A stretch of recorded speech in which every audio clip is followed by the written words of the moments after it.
Headlines प्रायोजक राम बंधू आचार, आपला टेस्ट पार्टनर।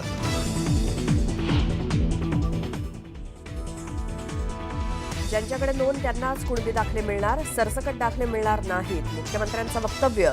तर ओबीसींवर अन्याय होऊ देणार नसल्याचं फडणवीसांचं आश्वासन। भाजप खासदारांच्या चर्चा संमेलनात आज उपराष्ट्रपती पदाच्या निवडणुकीसंदर्भात होणार चर्चा।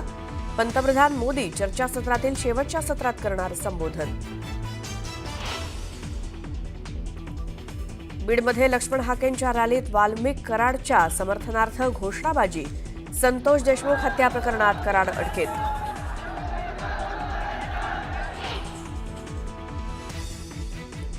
मनोज जरांगे पाटलांची आज पत्रकार परिषद। छत्रपती संभाजीनगरमध्ये उपचारानंतर आज अंतरवालीला जाण्यासाठी होणार रवाना।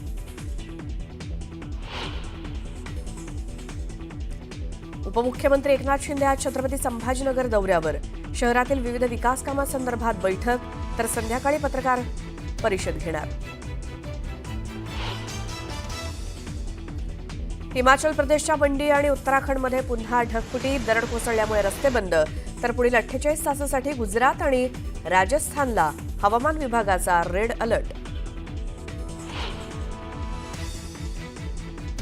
लालबागच्या राजाचं विसर्जन तब्बल 33 तासांनी। लालबागच्या राजाला भावपूर्ण निरोप, पुढच्या वर्षी लवकर याचा जयघोष।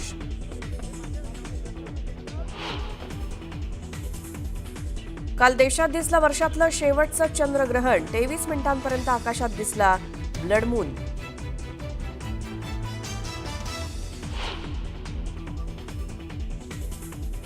रशियाचा युक्रेनवर आतापर्यंतचा सर्वात मोठा ड्रोन हल्ला।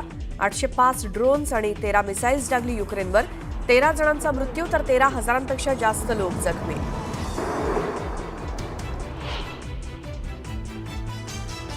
आणि भारतानं चौथ्या वेळेस जिंकला आशिया कप। दक्षिण कोरियाचा फायनलमध्ये गेला 4-1 पराभव। वर्ल्ड कपसाठी भारतीय संघ ठरला पात्र।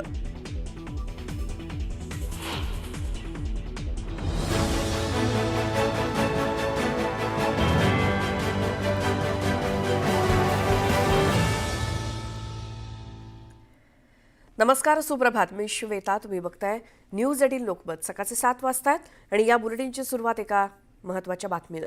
सरसकट कुणबी दाखले कुणालाही दिले जाणार नसल्याचं मुख्यमंत्र्यांनी पुन्हा एकदा स्पष्ट केलंय। पुरंदरमध्ये झालेल्या कार्यक्रमात मुख्यमंत्र्यांनी मराठा आरक्षणासंदर्भातल्या नव्या जीआरवरती भाष्य केलं। हैदराबाद गॅझेटियरमध्ये नोंदी असल्यामुळे ते स्वीकारलेलं आहे, मात्र ज्यांच्याकडे नोंदी आढळतील त्यांनाच कुणबी दाखले दिले जातील, असंही मुख्यमंत्र्यांनी स्पष्ट केलं। त्यासोबत हे सरकार असेपर्यंत ओबीसी समाजाचं अहित होऊ देणार नाही, असंही ते म्हणाले।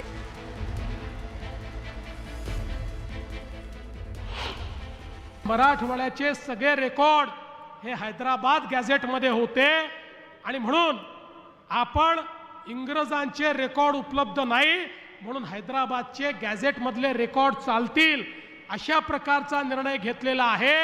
त्यामुळे ज्याच्याकडे नोंद असेल त्यालाच सर्टिफिकेट मिळणार आहे। सरसकट सर्टिफिकेट नाही, नोंद असलेल्यालाच त्या ठिकाणी सर्टिफिकेट मिळण्याच्या संदर्भात सोपी कार्यपद्धती आपण केली। यामुळे मराठा समाजाचा खरी नोंद असलेला जो व्यक्ती आहे तो वंचित राहणार नाही, त्याला त्याचा फायदा होणार आहे। त्याच वेळी ओबीसी समाजाच्या ताटातलं कुठेही काढून घेण्याचं काम आम्ही केलेलं नाही आणि म्हणून हा निर्णय असा आहे की या निर्णयामुळे मराठा समाजाचं तर हित झालं आहे, पण ओबीसी समाजाचं बिलकुल अहित आम्ही होऊ दिलेलं नाही। आणि मी या ठिकाणी सांगतो, जोपर्यंत हे सरकार आहे काहीही झालं तरी ओबीसीचं अहित आम्ही होऊ देणार नाही। दरम्यान सरसकटच्या मुद्द्यावरनं विजय वडेट्टीवार यांनी आपली भूमिका स्पष्ट केली, ऐकूयात। 2 सप्टेंबरचा जीआर हा ओबीसीच्या मुळावर घाव घालणारा जीआर आहे। सेम डेला 2 सप्टेंबरला पहिला जीआर ओबीसी साठी, त्यामध्ये मराठा आणि मराठा कुणबी यामध्ये जो जीआर काढला गेला त्यात पात्र असा शब्दाचा प्रयोग होता। नंतर मात्र त्याच दिवशी अर्धा एक तासाने जी आर काढून पात्र हा शब्द वगळून म्हणजेच सरसकट याचा अर्थ त्या जी आरचा निघतो आणि त्यामध्ये प्रचंड मोठा नुकसान ओबीसी समाजाचं होईल अशी सगळी लोकभावना ओबीसी समाजाच्या नेत्यांची आहे. आंदोलक मनोज जरांगे पाटील यांना आज रुग्णालयातनं डिस्चार्ज मिळणार आहे. रुग्णालयातून बाहेर पडल्यानंतर ते अंतरवाली सराटीत जाणार आहेत. त्यानंतर नारायणगडावरती जाऊन दर्शन घेणार आहेत.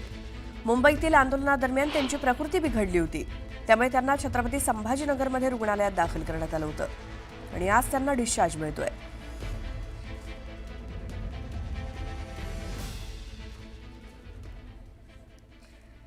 आणि आता या बुलेटिनमध्ये बघूयात सकाळच्या 100 बातम्या. मुख्यमंत्री देवेंद्र फडणवीस, ओबीसीचे आमदार विजयसिंह पंडित यांच्या गेवराईत ओबीसी आंदोलक लक्ष्मण हाके यांनी जोरदार शक्ती प्रदर्शन केलं. ओबीसी बांधवांनी लक्ष्मण हाकेंना खांद्यावरती उचलून घेऊन गेवराई शहरात दुचाकी रॅली काढली. आमच्या अन्नात माती घालवण्याचं काम यांनी केलं असा आरोप ओबीसी नेते लक्ष्मण हाके यांनी सरकारवरती केलाय. गोपीनाथ मुंडेंची उणीव भासते अशी भावना त्यांनी व्यक्त केली. ज्यांना संविधानाची भाषा समजत नाही त्यांच्या विरोधात आम्ही दांडका हातात घेतलंय अशा शब्दात हाकेंनी जरांगेंवरही निशाणा साधला. ओबीसी नेते लक्ष्मण हाके यांच्या स्वागतासाठी आलेल्या कार्यकर्त्यांकडनं वाल्मिक कराराच्या समर्थनार्थ घोषणाबाजी करण्यात आली. या घोषणाबाजीनंतर काही काळ परिसरात तणावाचं वातावरण निर्माण झालं होतं. मध्यस्थांच्या दबावात प्रोटोकॉल सोडून अजितदादा आयपीएस अधिकाऱ्यांना बोलले असा दावा खासदार धैर्यशील मोहिते पाटील यांनी केलाय. तर हे काम मुरुम माफिया करतायत. माढा तालुक्यातील ही परिस्थिती बीडपेक्षा अधिक वेगळी असल्याचं ते म्हणाले.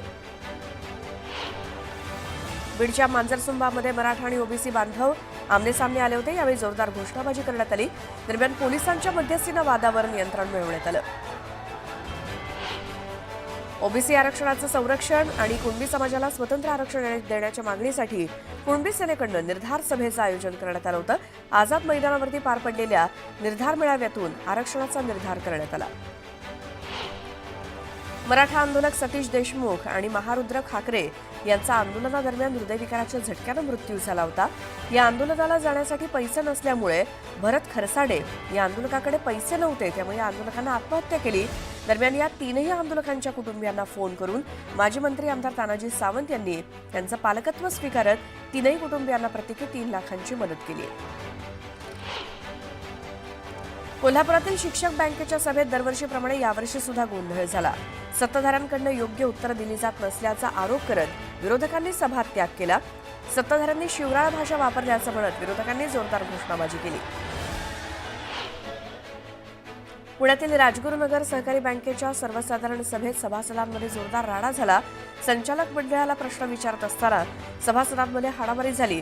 प्रश्न विचारल्यावर वाद झाल्यामुळे एका सभासदानं माईकच डोक्यात मारल्याचा धक्कादायक प्रकार घडलाय. बाजार समितीचे संचालक रेवनाथ ठिगळे यांच्या डोक्यात माईक मारल्यामुळे वाद वाढला. पुरंदरमध्ये विमानतळ नको अशी मागणी ग्रामस्थांनी केली. आद्य क्रांतीवीर उमाजी नाईक यांच्या जयंतीनिमित्तानं मुख्यमंत्री देवेंद्र फडणवीस पुरंदरमध्ये होते. यावेळी मुख्यमंत्र्यांना निवेदन देत ग्रामस्थांनी विमानतळाला विरोध केला. शनी शिंगणापूर इथे दीर्घकाळ सेवा देणाऱ्या देवस्थानमध्ये मानधनावरती घेण्याचा निर्णय पुजाऱ्यांचा घेण्यात आलाय. आजपासून पुजाऱ्यांना पगारी नोकरीवरती घेण्यात आलं असून पुजाऱ्यांना 31,000 आणि 21,000 असं मासिक मानधन देण्याचं ठरलंय. अकोल्यातील बार्शी टाकळी शहरात विसर्जन मिरवणुकीदरम्यान पोलीस आणि मंडळाच्या कार्यकर्त्यांमध्ये वाद झाला. पोलिसांनी मंडळाच्या कार्यकर्त्यांना विनाकारण मारहाण केल्याचा आरोप आहे. चिपळूणमध्ये सहकाराचं विभागीय प्रशिक्षण केंद्र उभारण्यात येणार आहे. या प्रशिक्षण केंद्राला कोकणातील तरुणांनी प्रशिक्षण केंद्र उभारणीला समर्थन दिलंय.